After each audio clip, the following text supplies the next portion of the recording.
मंजिले मेरे सामने मेरी। من ربك؟ الله. ما دينك؟ الإسلام. من نبيك؟ محمد صلى الله عليه وسلم. ما كتابك؟ القرآن. أين الله؟ في السماء مستوى على العرش. ما الدليل على ذلك؟ الرحمن على العرش استوى. ما معنى استوى؟ أي علا وارتفع. ما أعظم عبادة؟ التوحيد. ما معنى التوحيد؟ لا إله إفراد الله بالعبادة. ما أعظم معصية؟ الشرك.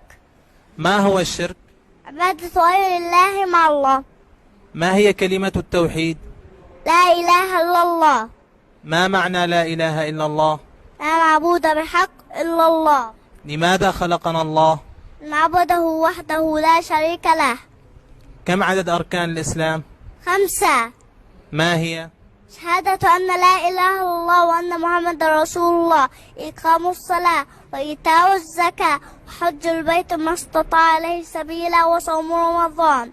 هل لله أسماء وصفات؟ نعم. هل أسماء الله وصفاته تشبه أسماءنا وصفاتنا؟ لا. ما الدليل على ذلك؟ ليس كمثله شيء وهو السميع البصير.